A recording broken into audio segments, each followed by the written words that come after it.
Welcome to this episode of the CompTIA Tech Plus Prepcast by baremetalcyber.com. Let's begin. Authentication and authorization are distinct yet interconnected security functions within IT access control.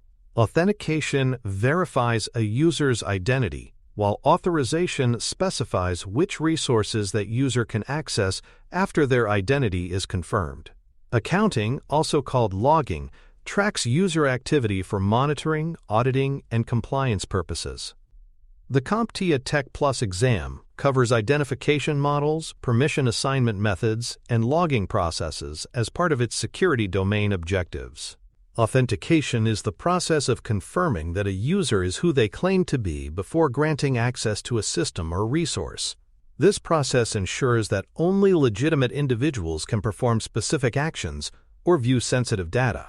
Common methods involve presenting valid credentials such as passwords, personal identification numbers, or security badges. Without proper authentication in place, no other security measures can be applied reliably because identity is not established. Single-factor authentication relies on one category of credential, such as a password or personal identification number, for verification. It is simple to implement but vulnerable to theft, guessing, or brute force attacks by malicious actors. Many consumer services still use single-factor authentication as the initial access method for user accounts.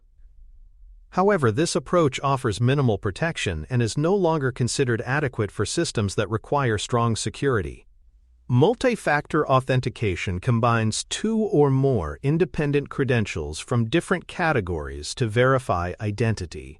The categories include something you know, such as a password, something you have, such as a token or mobile code, and something you are, such as a biometric factor. An example is combining a password with a fingerprint scan or a one-time code sent to a phone. This approach greatly reduces the risk of unauthorized access, even if one factor is compromised. Biometric authentication methods confirm identity using unique physical characteristics such as fingerprints, facial recognition, or iris scans. These methods reduce reliance on memorized credentials and often improve convenience for the user. Biometrics are widely adopted in devices like smartphones, tablets, and secure enterprise access systems. While harder to steal, biometric data must be stored securely, as its compromise cannot be remedied by simply changing it like a password. Authorization refers to defining what actions a user is allowed to perform after they have been authenticated. Permissions determine access to files, applications, services, or administrative functions based on policy. Authorization can be broad or highly specific, depending on the needs and security requirements of the system. It works together with authentication to enforce consistent and effective access control policies. Role-based access control assigns permissions according to predefined job roles within an organization. Each role includes a set of allowed actions aligned with specific job responsibilities. This approach simplifies access management by grouping users under these predefined permission sets. Role-based access control is widely implemented in enterprise systems to ensure the principle of least privilege is applied consistently across the organization. The principle of least privilege limits users to the minimum access necessary to perform their duties. This restriction helps prevent accidental errors, insider misuse, and exploitation by external threats. The concept applies to human users, automated processes, and system services alike. Incorporating least privilege into system design is a cornerstone of building secure, auditable, and compliant IT environments. Access control models define the framework for assigning and enforcing permissions. Discretionary access control allows owners to decide who can access their resources. Mandatory access control applies strict, system-enforced rules based on security classifications. Role-based access control organizes permissions according to job functions. Each model presents trade-offs between flexibility, security, and administrative overhead. Accounting, also referred to as auditing, involves recording user and system actions for later review. It provides visibility into events such as login attempts, file access, and configuration changes. Logging supports compliance with regulations, enables incident investigations, and helps monitor system performance. Without accounting, there is no verifiable record of how systems are being used and whether policies are being followed. Security event logging captures specific activities such as successful and failed logins, file access events, and changes to permissions. Logs are recorded in chronological order with timestamps and identifiers that link actions to specific accounts. Centralized logging tools can aggregate events from multiple systems into a single analysis platform. Reviewing logs on a regular schedule helps identify suspicious patterns or configuration issues before they escalate. Real-time monitoring and alerting involve actively analyzing logs and system activity to detect anomalies. Alerts can be triggered by events such as multiple failed login attempts or access outside of normal working hours. This immediate feedback improves the speed and effectiveness of threat detection and incident response.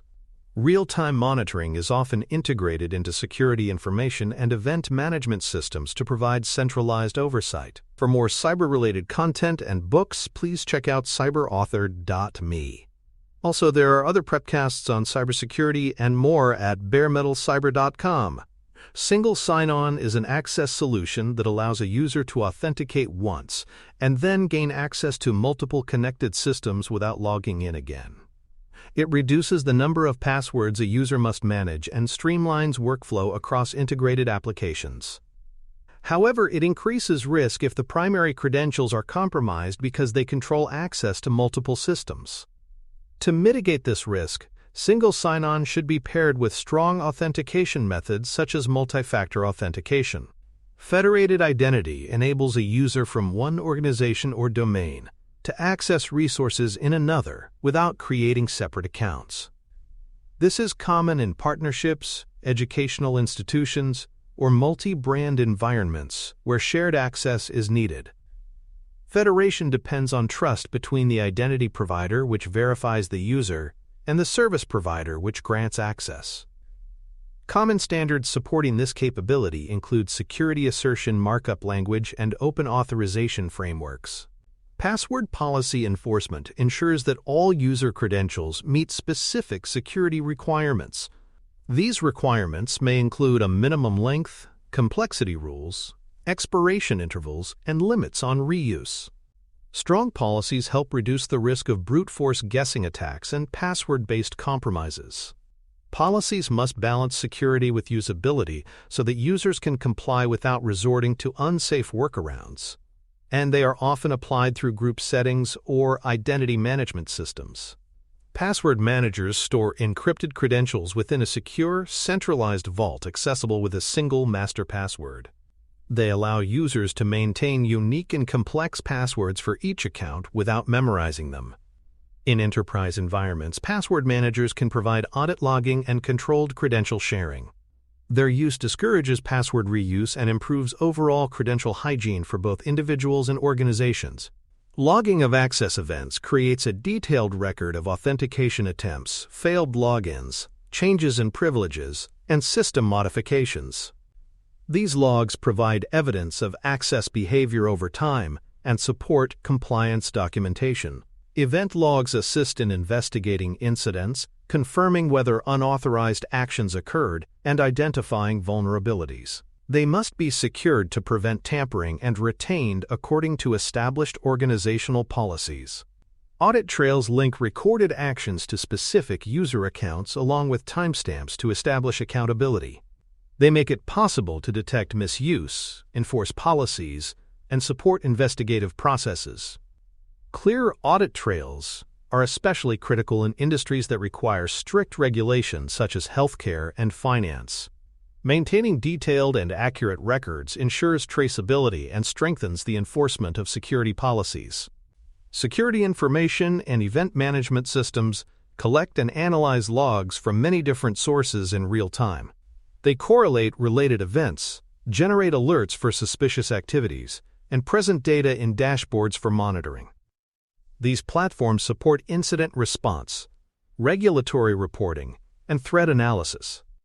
Implementing such systems requires careful planning to determine log sources, set alert thresholds, and manage data retention requirements. User behavior and risk scoring systems evaluate login patterns, locations, and device types to assess the likelihood of an account being compromised. Unusual activities, such as logging in from two distant locations in a short period, may trigger additional verification. These adaptive controls can require multifactor authentication before granting access. Behavior analytics strengthens security by responding dynamically to potential threats, without impacting legitimate users unnecessarily. Managing administrative access involves applying the highest level of control, because these accounts have extensive privileges. Administrative accounts should always require multi-factor authentication, be limited in scope, and be used only on secure, dedicated devices. All administrator activity should be logged separately and reviewed frequently for unusual behavior. Even for administrators, the principle of least privilege should be enforced to reduce exposure to risk. Guest and temporary access policies govern how accounts for contractors, partners, or visitors are created and maintained. These accounts should have restricted, time-limited permissions and be closely monitored for unusual activity. Automatic expiration or disabling ensures that they do not remain active beyond their intended use. Providing only the access necessary for the assigned task reduces the possibility of misuse. Reviewing and revoking access is an ongoing process to ensure that permissions remain appropriate. Periodic audits can confirm that users still require the rights they have been given. When employees change roles or leave the organization, prompt removal of access reduces the likelihood of insider threat incidents. Automated provisioning tools can streamline this process and maintain consistent control over account lifecycles. For the CompTIA Tech Plus exam, expect questions about authentication methods, access control models, and the purposes of logging. You may encounter scenarios where you must select the most effective identity verification method or identify which log entries to investigate. Understanding how authentication, authorization, and accounting work together supports both exam success and real-world security implementation. Glossary terms for this topic include authentication, authorization, accounting, multi-factor authentication, role-based access control, single sign-on, federation, audit trail, and security information and event management. Grouping these terms by identity management, access control, and monitoring functions improves retention. Using flashcards, diagrams of access flows, and layered security models can help reinforce understanding for both testing and application in IT roles. In the next episode, we will examine how devices are hardened to defend against threats, focusing on phishing prevention, malware protection, timely patching, and physical safeguards. Join us for Episode 52, Device Security, Phishing, Malware, and Hardening. Thanks for listening. Please visit baremetalcyber.com for more cybersecurity information and education, including a new children's series. For more information on books and more, follow us at cyberauthor.me.